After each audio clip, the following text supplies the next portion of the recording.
Hello, I'm Emily, and today we're going to be creating a Dreamcore / Weirdcore TV head character. If you're not familiar with the concepts of Weirdcore and Dreamcore, let me take you on a brief recap.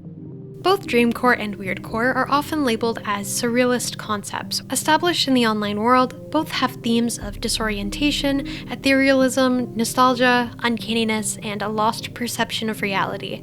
Dreamcore falls more into the side of liminal space motifs, the feeling of comfort within discomfort. Weirdcore can be a bit more trippy, but with more unnatural and bizarre imagery. Here's my idea for today.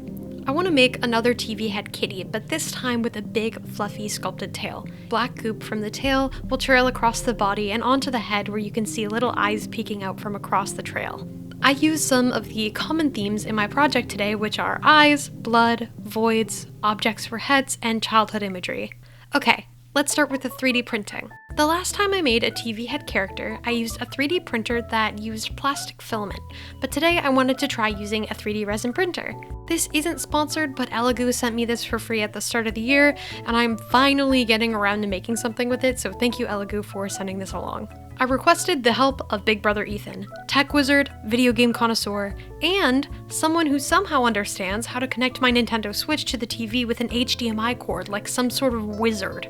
I'm sorry Ethan, I'll learn one day. He was an amazing help in figuring out the machine, and I decided to commission him to model a new TV head to try this time. I wanted it to be more vintage computery this time, and even though I can do natural shape sculpting in Nomad, I falter when it comes to isometric builds. I was really happy with how they turned out. Our first try was pretty unsuccessful, and then we fiddled with some settings and got everything working fine. That looks sick. It kind of looks like we're about to do surgery on a grape. Is that not? Yeah. Oh. I'll put my tools away. Oh, okay. Yeah, these aren't grapes at all.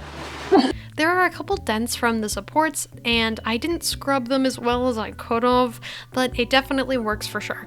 I think next I have to print my Ditto with the huge badonkadonk. I started by sanding the TV with a sanding block and some nail files, and always make sure you wear a mask for this process.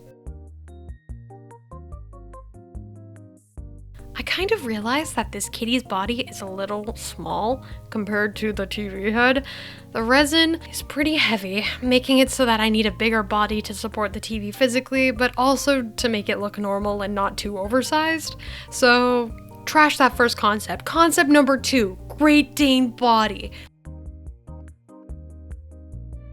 To make the head bobble, I needed to sacrifice this blacklight walrus for his neck peg. I should be able to just... Please? Ugh.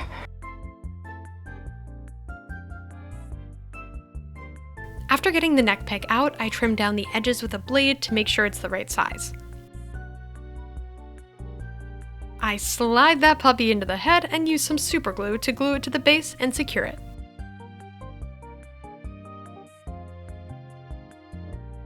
Here, I'm using some acetone to remove his paint. An optional option, but it is optional to... it's an opinion to... You don't have to, but I like to. And then I heat his body up with a hairdryer to get the head onto the body. I kind of fiddle with the neck peg with some tweezers to get it all snug in there. And then I play around with how much clay I'll need to add to his bummy in order to balance their head and their body to stand upright.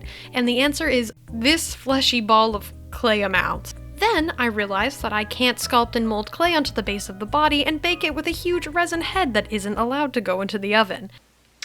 Oh. I'm gonna start with an armature to support the big fluffy tail on whatever this creature is now. I started by using some polymer clay to fill the gaps in the Great Dane's body. Even though this is a fake LPS, so before you come at me with, I don't know, a gun, sometimes you can tell where the parts of the LPS go together, real or fake, and so I wanted to make it as smooth as I could.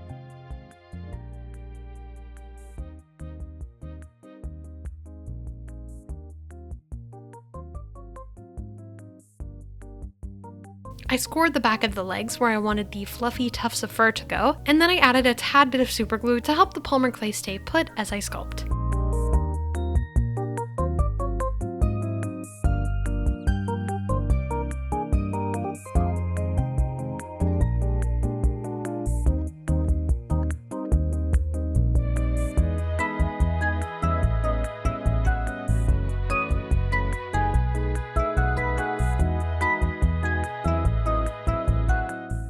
For the top of the head, I start out by penciling in the estimated spots where I want everything to go. Then I get some wire and bend it with some Markipliers to look like little cat ears. Yeah. I then sculpt her cutie pie bangs. I was kind of inspired by the Animal Crossing villager Mary for her bangs.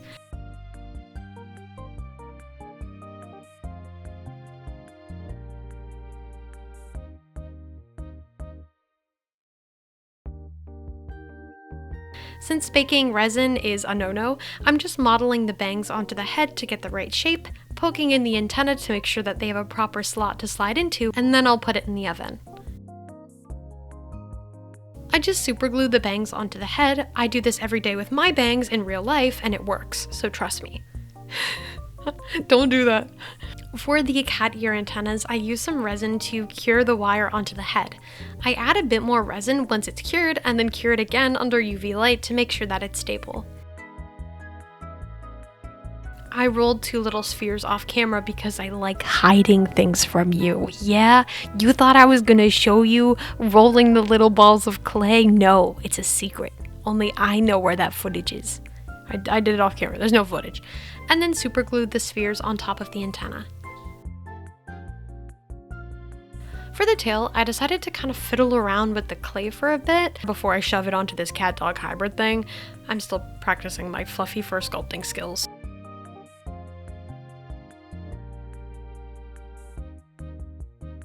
I ended up sliding a teardrop shape directly onto the wire and then sculpting around that, which was really, really helpful. I then baked it in the oven at around 210 Fahrenheit for 10 minutes and shaved down any imperfections with a blade.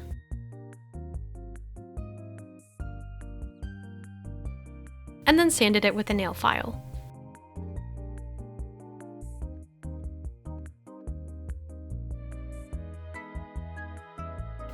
I then reattached the head to the body and ta-da, she's a bit unbalanced, and I couldn't decide if I liked the droopy sad head or not, but the idea is to potentially glue the bell to the neck to prop up later if I don't like it, so there's a fix.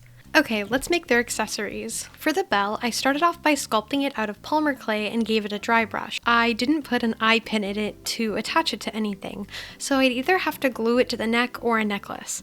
But then I remembered that I actually have this tiny working bell and it would be fun to paint that and attach it to a ribbon. So I painted it, I added some black goo detailing, sealed it, and attached it to a ribbon that I stole from my Mini Beast plushie.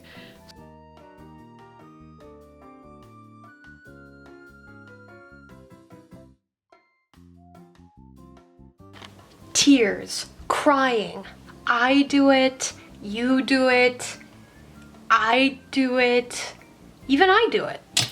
I do it. Big scoop. I blotted some resin onto some aluminum foil and then cured it under a UV lamp. A bloop, and then bloop goes under here, under here, under here.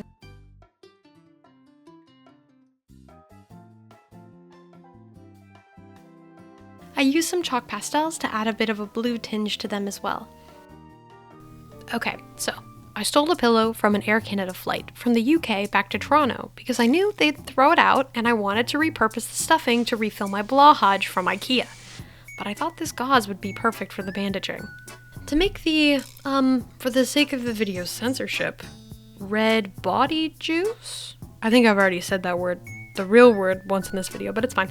I tried using food coloring and then attaching it to the fan and hoping it would dry, and it wouldn't because it's food coloring.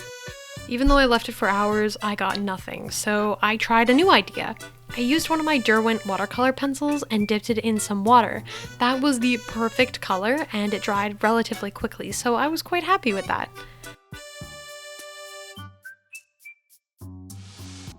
We need to figure out how to make a wee little baby party hat. I'm not good at geometry, hence why I'm trying to make a career out of this. Cutting the corner right off the page. I don't think I did that right. Oh. Can't see what I'm doing. If you can't see a YouTuber doing something, did it actually really happen? Ugh. Oh god, because that's so good. I should probably make sure like the colors look okay.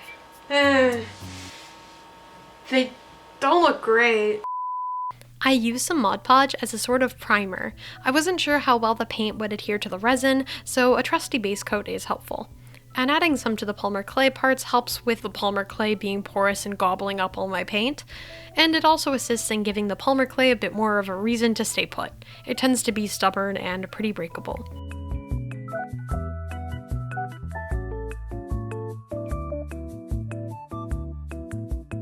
I dust on a trusty dry brush coat to give our watered down paint something textured to stick to.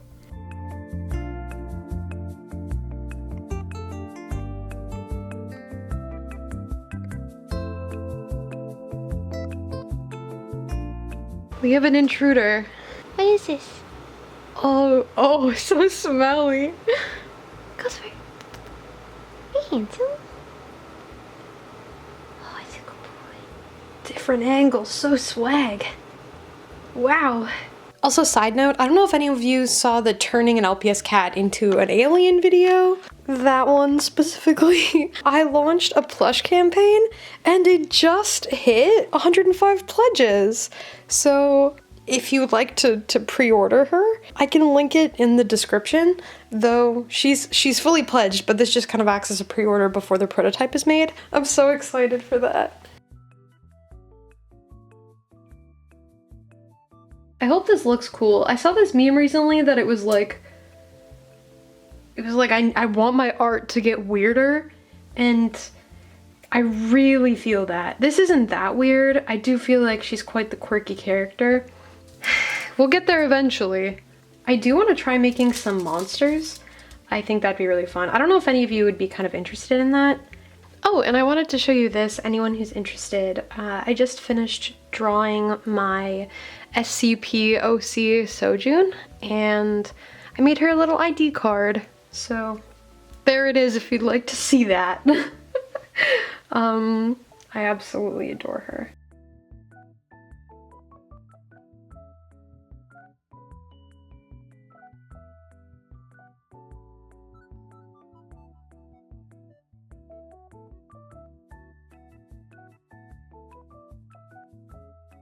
And for my regular media update, I just finished watching Germa's 2025 House Flipper Invitational. Very good. I love me some Sims house decorating games. Chef's kiss. Lately I've also been pretty fixated on Alien Stage. Shocker. It's an anime-style sci-fi story. The best way I can describe it is like gay K-pop Hunger Games. I'm not crazy about the plot, I'll really admit it, but the artwork and the music really stands out. Ugh, I saw this sci-fi art book when I was in the UK and I didn't get it, and I have to get it soon.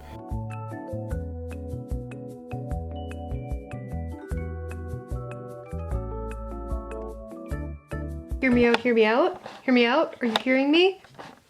Listen? Are you listening? Are you listening? Multicolored beans.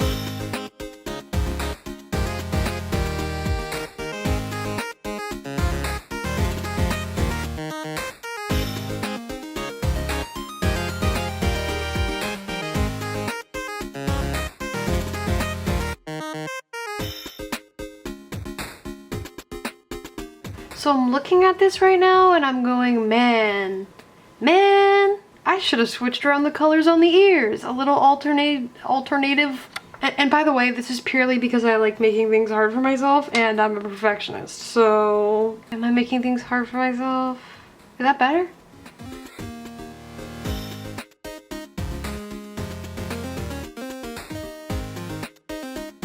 I was worried that the gray would be a bit too boring, but I think it turned out really well. I didn't want to make it too busy because there's a lot going on elsewhere, but I think it looks perfectly nostalgic. The texture on the TV head actually held up really well in the painting process. The nuanced designs I was worried would just disappear when painted stayed intact, and it didn't take too many coats of paint either.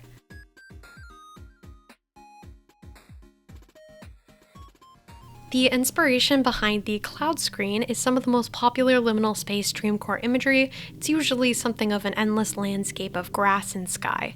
I thought that it would work well because sometimes people compare it to the Windows XP desktop screen, and let's be honest, this is more of a vintage computer head than a TV, but don't talk about it. It's okay, don't talk about it.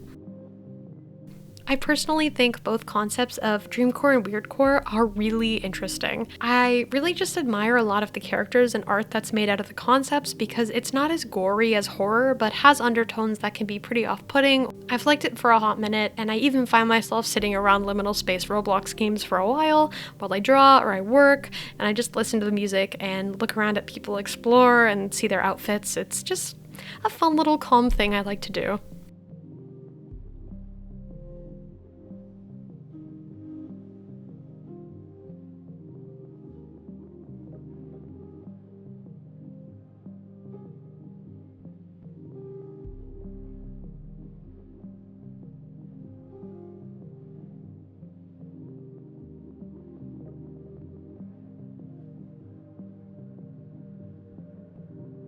I went in and did some blushies and then the eyes.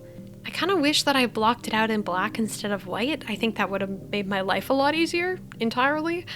The reason I did the face before the body is because I wanted the neck to be painted pretty much last. The more the TV rubs against the neck over and over without the paint being sealed, the higher the chance that the paint will chip, so I wanted to lower that chance as much as I could.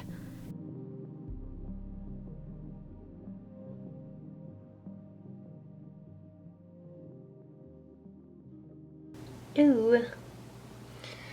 Wasn't the line I was hoping for.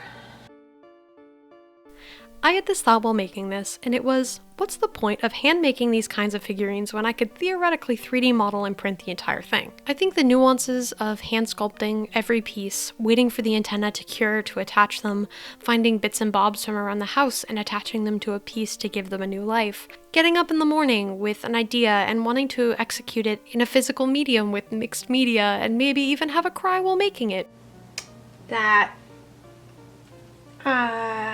But learning a lot in the process. Life has been weird lately, but sticking to art that I love has helped give me a purpose. I hope that anyone out there that feels a bit lost can also find some kind of art to give them a purpose and excitement. But I'm just a pink cat online, so what do I know?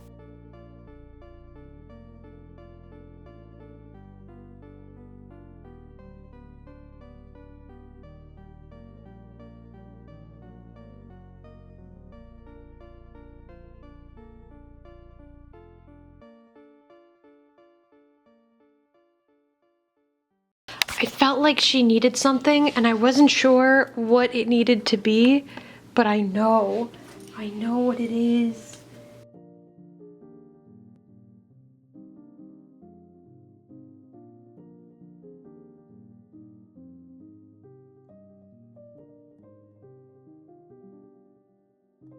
This is kind of how we're looking body-wise. I did a little bit of scalloping near the arms there. Painting the black goop was so satisfying for some reason, and glossing it with resin, oh baby! It was a crazy dopamine hit, I'll tell you that.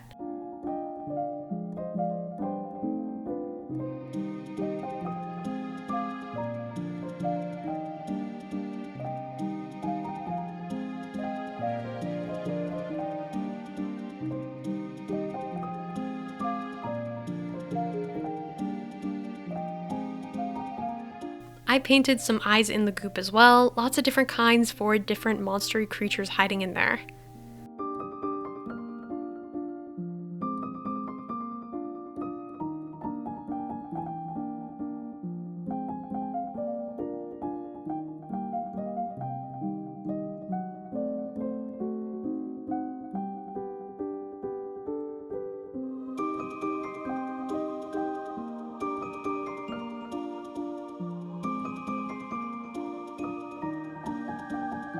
I then resined her screen and black blobs and cured her for 3 minutes.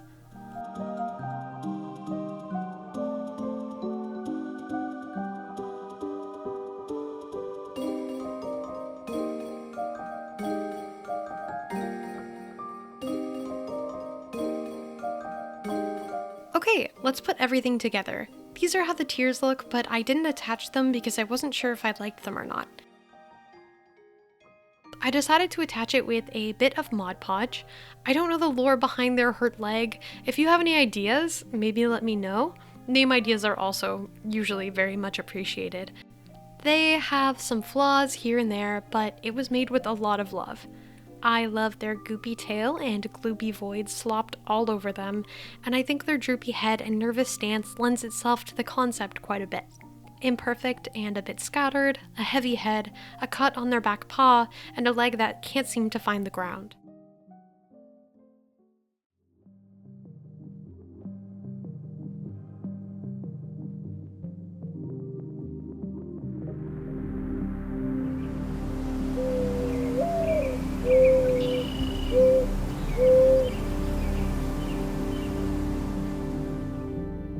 Hello?